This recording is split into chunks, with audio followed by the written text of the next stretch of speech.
तो आजकल जिसे देखो हिंदू धर्म पर आक्रमण करता रहता है और फालतू की बातों से अपने बातों को प्रूफ करने का कोशिश करता है। हालांकि हिंदू धर्म पे हजारों साल से ही आक्रमण होता ही आया है, हजारों मंदिरें तोड़े गए हैं, कितना कुछ हुआ है, मुगल से लेकर अंग्रेज तक सबने हिंदू धर्म पे आक्रमण किया है।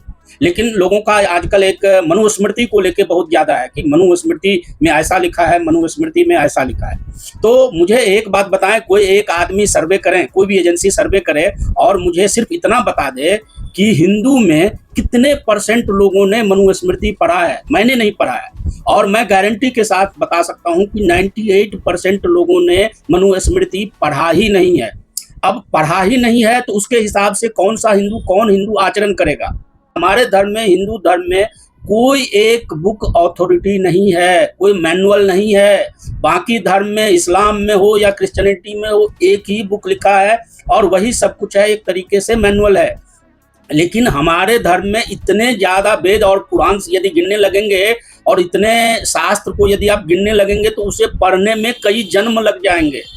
तो उस पे आचरण करना तो बहुत दूर की बात है।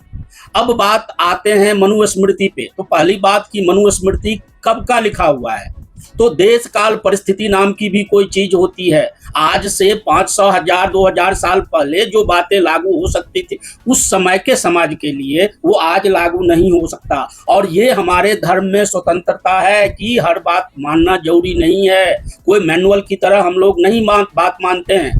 अभी बामी कामी से लेके और राहुल गांधी नहीं, राहुल गांधी, क्योंकि वो राहु ही है, उसमें राहु के सारे गुण विद्यमान हैं।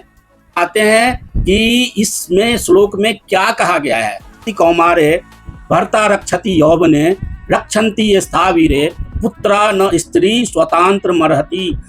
तो यहाँ पे संस्कृत में वर्ड लिखा हुआ है रक्षन्ति।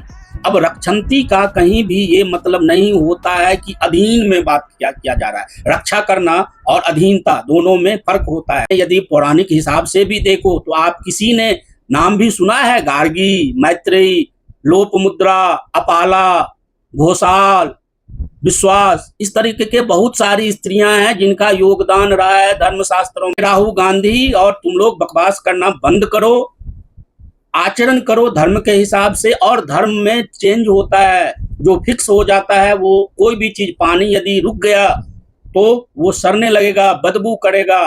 तो आप लोगों का बुक एक ही है, तो आपका पानी रुका हुआ है इसलिए आपके पानी से बदबू आ रहा है। हमारा धर्म बदलता रहता है, हमारे धर्म के बुक बदलते हैं, हमारे ज्ञान बदलते हैं और हमेशा ही अपने को बदलने के लिए ही बताया गया है।